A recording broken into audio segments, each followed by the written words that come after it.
Blessed. Well, here we are in sunny Jamaica. And sadly, we all know about the flight that took place on Wednesday from all places where I'm from, Birmingham Airport, carrying 29 Jamaicans that we were told were dangerous convicts. And information's coming to light that some people were merely overstayers on that flight. And the dangerous convicts that we've been told who were on that flight hasn't really materialized. And sadly, as I was boarding my flight to Jamaica, I had a very distraught mother from Birmingham call me and say that the father of her children has been deported and it's left them in a vulnerable state. And the right thing to do is to come and find this man. I'm glad to say that I've found him, and Marlon is here. And Marlon's story is quite an alarming story. Marlon, thank you for sharing, because I know it must be hard for you. I mean, you're telling us that you came to the UK when you was 14 years old. Yes, sir, yes, I did. So you said your gran was ill. Yeah. And your grandaunt took you to England. Yeah. You were there legally. Yes, I was. And you grew up there. You're 34 years old. Yeah, I'm 34 today. Oh, happy birthday. No, not 34. This day I'm 34. I'll be 35 in June. You're 35 in June, okay. Yeah. But importantly, Marlon, you've been there in the UK for 20 years. Yeah. So you've spent the majority of your life in the UK. Definitely. You had your leave to remain. Now, as far as it's concerned, you had a good record, yeah? Definitely. And then you made an error of judgment, I assume. What was that? I get caught up in the narcotics world, and I got indicted for possession of intent to supply class A drugs. How much did you get caught with? The value of it, that when I was in court, it was before I went to court, when I was in the station, it was valued at £1,000. And when I got to court, the figures that the prosecutor put across to the judge was a valuation of under £10,000. So, but it was £1,000. Yeah, that's the figure. That's the reality. Yeah. That's the reality. Okay, so you got caught with £1,000 of Class A drugs. Yeah. You went to court. Did you plead guilty? Yeah, I plead guilty right away. And what did the judge say to you about your status and your family? The prosecutor put in for a number of things to the judge to impose on me in terms of suspending my license. The judge put that one out the window, said it will be best for me to come out and drive my vehicle because I've got a family that I need to go back to. And he also made a statement that he's to try and give me the least sentence he can possible, which was, which I think, as I said, I can't remember verbatim, but it was over 4 years. He said that I wouldn't have a chance to give me under 4 years and credit me for my your guilty plea. For my guilty plea, yeah. Which comes, so in the end I end up with 45 months. How much time did you spend in prison? 22 and a half months. Now, when you came out of prison, so you did half your sentence. Yeah. You come out of prison, and were you detained immediately, or were you back in the community? When my sentence concluded, my custodial sentence concluded, I was detained for about, I was detained in pending a court date to get bail from the Home Office. So they detained me immediately after my custodial sentence expired. Okay. And how long was it before you came back into the Birmingham community where you're from? 2 weeks from the custodial finish. So yeah, 2 weeks ago to court, and then the judge gave me bail. And where have you been living? Have you got your own place? Were you living with family? No, I wasn't allowed my own place. The Home Office has definitely stopped that. But I was staying with Sasha Thomas because of what the daughter was going through. When I got arrested, my daughter broke down and was going through some mental difficulties while I was arrested. How many children have you got? I've got 3 in total. And how old's the oldest and the youngest? The oldest is 10, the youngest is 2, and the middle one is 7. Right, okay. Now, you ended up in the end living with your mum, with your 10-year-old daughter, you were telling me? Yeah, that's what happened in the end. Because when the last decision came from the Tribunal High Court, I don't know if that's the correct terminology for the court, from the final court of appeal, right? I brought the news to my daughter and Sasha as well, and then not simultaneously. Yeah, sure. Right. My daughter didn't take it that well, and the day when I left, so I was at my mum only by myself, and then my daughter started to go back to her behavior when I was incarcerated and it got a little bit out of hand for the mom to put up with, because the mom said she can't take it again to go back through all that stress, all that drama. And at that time, there wasn't the young son. So the young son, my young son, which is the last child, who is 2 now, he was a lot younger when I was incarcerated. So she had a bit more help. And plus she and her mom was getting on. And then she and her mom has fallen out because her mom got mental health issues. But that's a different story. So my daughter wasn't taking it that well. And she was playing up a lot. So Sasha said she can't take it mentally to go back through this while looking after a young baby again. And then trying to find a way to try and remedy my young daughter. So she said it's best if she stay with you where she wants to be. You basically stepped up, as any good father should, Yeah, and you definitely. looked after her. Now, importantly, 19 months or so ago, you were released from prison. Yeah. Have you had any contact with the police since for any form of criminality whatsoever? No, Nothing at all. not even And one. you were to report weekly, and you reported to immigration weekly, Every time. Every They know single where time. I was every day. without fail. Okay, so you say the pivot, the turning point for you was the 22nd of January. Yeah, definitely. What happened? Well, on the 22nd of January, I turned up like any other day. I arrived early because I dropped my daughter to school. She reads school the earliest, which is half 8 a.m. in the morning. And so she go to school in Digbeth, and then I go to Sinai in Solihull. So if you're familiar with the route, it's just Stratford Road. Straight up Stratford Road. Yeah, and you go. So I normally arrive there, say, 40 minutes after dropping my daughter. So say 9, quarter past 9 in the a.m. So when I turn up on the day, I waited for a very short time, then they called the number. The lady at the counter was speaking very, I don't know, in a suspicious way. She never spoke like that before. So immediately three gentlemen came out from a door which was closed when I arrived, and they waylaid me from the back, in a very strong tone of voice. So I was shocked. I turned around like a shocked person would be, right? And then the guy said, "I can use to step in the room." So I look a bit timid. I asked, "Why? Why do I need to step in the room?" He repeats himself like a machine would. "Can you just step in the room?" So I said to him, "I heard what you said. I just want to put that out. I heard what you said. I'm just asking, why do you need me to step in the room? Because I've never stepped in a room before. I'm not coming up here." So he said, "If you don't step in the room, we're going to have to pull you in the room." So I was taken back when he said that, because I'm just sitting there asking a question. So I didn't want the tension. So I went into the room, and he said to take a seat. I said, "I'd rather stand." He said, "Can you take a seat?"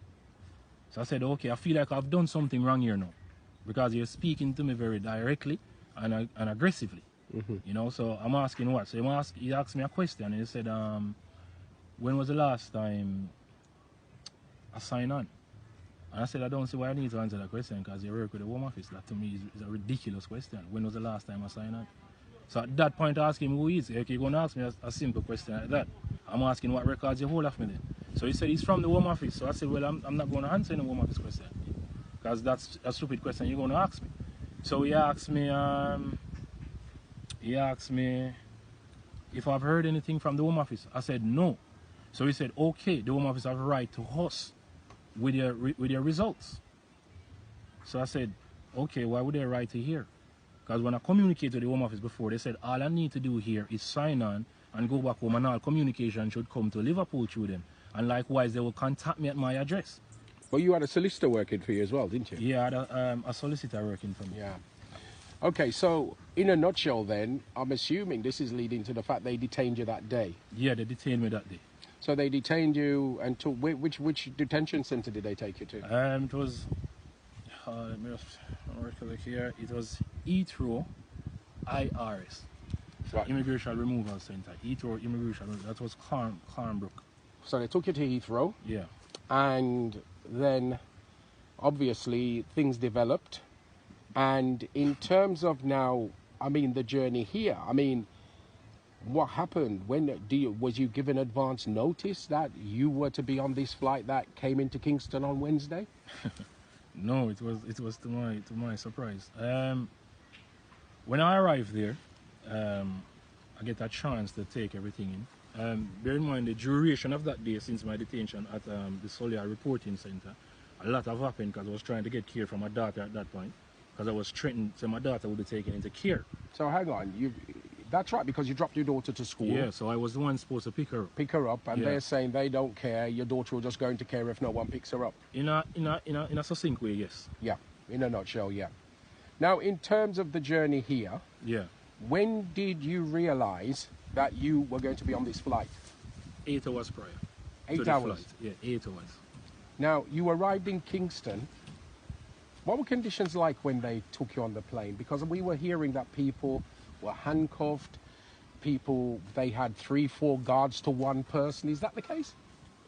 Yeah, that's what I see. I don't know if it was like that for everyone, but the guys who I was with, I wasn't with 29 people. I was just on a coach with the people from my detention center. And roughly how many people was that? I would say no more than 7. No more than 7, okay. Yeah. Now, in terms of, we've heard the Home Secretary, Sajid Javid, has said that a lot of people on this flight, obviously including drug dealers, rapists, murderers, some people who have committed some serious, heinous crimes. Okay. That's what he's intimated. Was that the reflection you got on the flight? No. What type of people are on this flight then? We know the Jamaicans. Everyone was very calm and cooperative. I don't know the nature of everyone's crime, but I've asked around and I find out that a lady in there was an overstay. But prior to that, they told me that everyone is actually a convict, and that's why the force was so strong, because we have committed some serious crimes. So in the end, some of the people just overstayed. Just overstayed, yeah. Some people had committed crimes because Myself. you admitted that, Yeah, yes, definitely. So, okay, in terms of, so 10 hours before, they just took you, literally, No, what you... it wasn't 10 hours, it wasn't 10 hours, 8 hours. 8 hours? Before the flight. They came to me at exactly 8 minutes past 10. And they told me that I've got a flight tomorrow. This is the guard from the detention center. And Right. I said, are you sure? And he said, yes. And he asked my name again. And I confirmed for the second time, that's my name. He said, well, there's a coach waiting for you right now to take you to an airport. Did you have an opportunity to tell anybody? He said, get dressed, and that's how I used the opportunity. Right. So I didn't give him a specific time to say, you have 5 minutes, or 10 minutes, or a minute. They said, notify anyone. They said, only thing they said, get ready, and the phone that you have that belongs to the detention center will be taken away from you. So use that opportunity So I used the opportunity while I was getting dressed to make the phone call to alert my mom. Right. But bear in mind, this is 10 o'clock in the night, and my mom is over 50. So my chance of getting through to her was very slim. After trying repeatedly, I got through to my mom at 3 in the morning. Oh dear. So, in terms of you coming to Jamaica, because we've heard media reports that some people literally claim with the clothes on their back, nothing else. How did you arrive here? I can attest to that one. It was literally the clothes that I had on my back that I got detained with the 2 weeks prior. Because they said to me, I've got no flight arrangement. When I spoke to I spoke to a guy that interviewed me when I arrived at the center, and I asked him to clarify, are you an Home Office representative? And he said, yes, he is. So I asked him the question that the lawyer set out to me. Is there a flight scheduled for me? He said to his knowledge, no. So I asked him the other question. Above you, the person, does that person hold the information? He said he spoke to the person who is in charge of my case. And no, at that day, there was no flight arrangement for me. So, and that was the only less than 42 hours to when they came and got you. So yeah. Really, we can argue the fact that they led you up the garden path. And that wasn't the only time I solicited for an answer. When I arrived, 2 days after, I asked the same question. I asked them why I'm here, and it was discovered to them that I haven't got substantial tie in the country to remain at the address which I was bailed. Well, hang on a minute. You live with your mother. Yeah. Your daughter, who is 10 years old, lives with you. Yeah. And you're her main carer. Yeah. Because she has got learning difficulties. Yeah, yeah. So you're telling me the Home Officers have concluded on that basis. The reason for my detention. You have no ties. You have no substantial ties in the country to be trusted to remain at the same address. Okay. That was the primary reason of my deportation, of my detention. Right. Okay. So your that's what I was told. So your mother and your daughter wasn't substantial. Is not substantial enough. No. Okay. I think our Home Secretary has a lot to. I've got it in writing as well. I've got it in writing. Now, in terms of when you arrived in Jamaica, so you arrived with any money? No, only the spends that I got arrested. I Right. didn't have a chance to So obtain you any arrived with your spending. personal property. Yeah, yeah. Right. So and Which just was to a close. SIM card and £29 actually. So that's a Right. personal property. It was a SIM Right. card So and £29. SIM cards and £29. Not even a mobile phone, because my Okay. mobile phone was handed out at the reporting center. So Right. I didn't have a mobile So phone. you came only with the clothes on your back, £29, a SIM card, and a coat. Yep, not And even that's a okay. toothbrush. What type of reception did you get when you arrived in Kingston? Because we understand that there are charities here that are supposed to jump in and help you. Have you received any help of anyone? No, no. On first arrival from the plane to an inner city bus. I think after driving on it, I noticed there was other bus there, right? So from the plane to an inner city bus, the officers who was on there, the reception was very hostile, to be honest with you. Yeah. We was actually threatened that we will be stepped in her, someone was going to step in her throat if we, Step in your throat? yes, if we carry on some kind of question in our behavior. I wasn't clear of why that threat was sent out, but it was applied to all of us. It wasn't to one man. It was like an open invitation to say, look, if you carry on this behavior, they will be stepped in your throat. So my back was hurting because I suffered a back problem, and I've been sitting down from 10:30 when I went on the coach. And prior to that, I was lying down because I was sleeping. So I was sitting for over 24 hours. So I was saying to the guy, could I just stand up for a bit? Which he firmly said no. So I said, what, let us take this just to make it as smooth as possible and let it go on. Some guys were saying, look, they suffer with some conditions and they need to stand. And as I said to you, the reception was very hostile. Just put it that way. It was very hostile. Did anyone bother to ask you if you had money, if you had somewhere to go, if you had clothes, if you had food? They asked me if no and yes, but only yes to one, if I had somewhere to go. And I quickly tell them, no, I have nowhere to go. Now, you're here in Yeah, this yeah. rural part of Jamaica, Yeah. and we've just come up a real rocky road to get up here. Not criticizing it, because it's lovely up here. Yeah, the biggest life, It's lovely up here. Nice sunshine, everything, but it's then who've taken you in? They're not even your family, are they? No, they're definitely not my family. Definitely not my family. Then to highlight the next key matter, I didn't have the person who was speaking me up contact number. Because it was a guy who was also getting deported that brought me onto a drive with him. So he gave me the number for the person he had in the UK to contact the person in Jamaica. So when I contact the person in the UK to get through to the person in Jamaica, it was the officer that's done it. That's from the police constable, can't remember the full name, Yeah. but it was where they take us, the process was before we get released. That lady contact the person in the UK to get the number and then contact the person in Jamaica who was speaking me. So it's that lady from the Yeah. Jamaica Constabulary Force Yeah. that was very helpful in just Definitely. trying to sort that out for you. At that crucial point. And that's the only help you got. If there was a failure at that attempt, if the person was sleeping, but she did anything you can possibly conceive at this present stage, I would have been stranded on the road. Because that person know what I look like, don't know what I look like. And I would have to wait until I saw that guy again to come out, and then I will have a journey home. And it's only by chance, by mere chance, that this guy is coming to the same district. Now, I mean, let's just be blunt about this. Yeah. You clearly committed an offence. Yeah, definitely. I put my hand up to that. You served your time. Yeah, definitely. You came out of prison. Yeah. You've been a model parent. You've been a responsible parent. You've been doing the right thing. Definitely. And how do you feel now about the behaviour of the Home Office and the British government towards you and your family? I feel if the Home Office I'm sorry, I'm getting a bit emotional just thinking about my dad here. Take your time. Just sorry,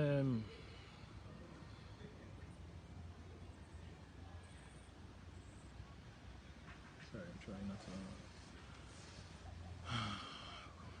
Just thinking about the way the Home Office approached the situation from the 22nd. I feel like I've been treated unfairly. At one point, I was saying to the guy, I don't feel like I'm a human being.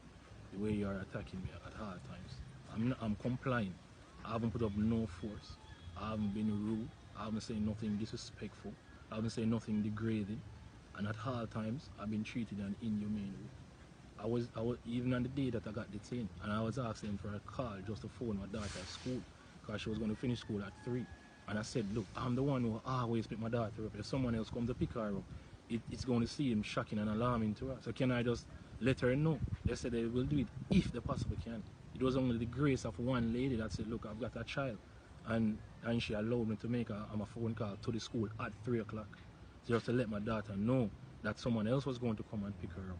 And then when I was at the detention center on the day and the night, not the day, the night of my flight, I asked them if I can make a phone call. After they sat me on the coach. And they said, yes, you can when the coach drive off. I asked how long this will be. They said, within the next 10 to 20 minutes. And I sat there idly for say 2.5 hours to 3. Sitting down there. So from 10, I left that place at 1 o'clock. I wasn't able to make a phone call till after 2. And they asked them where I was going when I get through to my mom. I said to them, what airport were I being taken to? Everyone quickly answered. When I said quickly, it's like a no-brainer. We don't know. And they didn't try to find out the information either. That was just it, right? It was like a full stop. So you either start a next sentence, because when I said where are we taken to, they said I don't know. So I was living in England for so long, I was trying to follow the road signs. So when I was seeing that they was going away from Gatwick Airport, I said, well, they must be going to Heathrow. Then I see they passed a sign that said Heathrow that way and Stansted Airport. So I didn't say to my mom, I'm going to Stansted Airport. Then I see they went on the M40. No, the M1. So I said, they're heading back to the West Midlands. So I said to my mom, I don't know where I'm going. And I asked the lady, where are we going? They said they don't know. I said, what time is the flight? I only find out that the flight was 6:30 at just shy 4 o'clock. They said that the flight is scheduled for 6:30 departure. And you eventually went from Birmingham Airport? And we eventually went from Birmingham Airport. Okay. I mean, I don't know what to say to you, to be perfectly honest. But clearly, I mean, it's as though they've sentenced you again for the same. I feel the Home Office act more severely than I went through the legal criminal proceeding of the crime. I think at that time I got a lot of information, time to respond to their communication, and I was treated fairly when I was in prison. When I went to detention center, that was a complete different thing. I feel like if that was a sentence, it would have felt better to go back to prison as the Home Office proceeding, because it feels like you've been treated like a person in prison, and when you're in a detention center, you don't feel like you're treated like a person. And finally, Marlon, in terms of the Jamaican government, do you feel that they have assisted in the process of getting you here? Or you know, that's a key question, because I called the what's her name again? The High Commissioner? The High Commissioner office. Yeah. And I tried to speak with a lady just to find out if they got any travel documents for me. Because the lawyer said, try and contact the High Commissioner to see if they got any travel documents for you. Because the representative who I said I spoke to, he wouldn't confirm. So he said, he said he will get back to me in due time. I asked him how long is due time. Again, it was an indefinite guess, right? So I phoned the High Commissioner. I said to them that, look, I'm going through a case and I don't think I'm treating fairly. The lady said the only advice I can give you, I've got her name written down actually. The only advice I can give you is try and find a lawyer and find a legal ground you can stand on. I said to her, I've heard that you guys can help me in some defense, no matter how small the effort is. She said, unless you have a legal ground, we can help. So I said, can you give me an example of how you have helped in the past? The lady said, I would suggest you find, and she repeated herself, and I'm saying, okay, I don't think I'm getting anywhere here. I phoned back again, just to find out if the woman's got any travel documents for me again. Again, I wasn't allowed just to get a yes or a no. You know, and I think it's a simple question. So the bottom line is? So no to that attempt. Okay, so the bottom line... When I was in the UK. Nice. And in Jamaica again, it was like the whole behavior just echo all the way through. So I don't know if that was the standard protocol for Jamaica, how them treat the Jamaicans, but that was the reception that I received. The bottom line for you is then, I expect, is that the whole treatment has been inhumane. I would say from my standpoint, definitely. And I don't think I'm the only person who went through it, but I'm giving you my reflection of the whole incident. But other people that I see sitting there, they all got frustrated out their mind. They didn't want to take it. I see one guy was getting questioned, like in-depth question about his address where he was staying in. Because they need 3 addresses for you in the UK or in England or in Jamaica. I didn't have 3 addresses to give in Jamaica. I only remember 1 address, well, partially, not the full part of it. And it's because he asked me where I'm going. So I said to him, I haven't got anywhere to go. So he said, can you remember the address where you were staying? And I said, yeah, I remember we used to stay at such address what I gave him, but I don't remember the food. So he said that's it in St. Thomas. I said, yeah. And when I went there 2 days ago, actually, the property has been sold and it's a big factory. It's there. Another factory, a big shop is there. So again, nothing was checked just to see if I was okay, yes or no. Yeah. You know, so, and as I said to the guy again, they asked me because I was speaking to custom. So they said, do you have anything to clear? I said, no, I was only sent down with the clothes on my back. I had my coat in my hand that I went to sign on with because the degree was -3 on the day. So you can imagine the layers of clothes I would have, right? Mm-hmm. And I said to the lady, no, just this coat. And the clothes that I got on, no, it's not mine anyway. It was given to me by somebody else.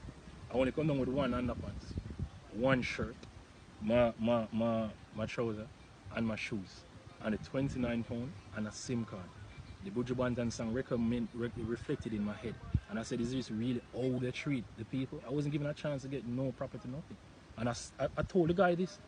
And the guy said, okay, there's nothing we can do about that now. But you said someone is coming to pick you up and take you somewhere. And I said, yes. They asked me for the guy's full name. I said, I haven't got it. They only receive it when they contact the person in England who are the person's number out here. That's when they receive the full name. So Marlon, I want to thank you for sharing that with us today. And be strong. Be strong, my brother. It's hard. Yeah, but definitely, sir. Thank you very much. Thank you very much. Let's turn that off. Let's turn that off.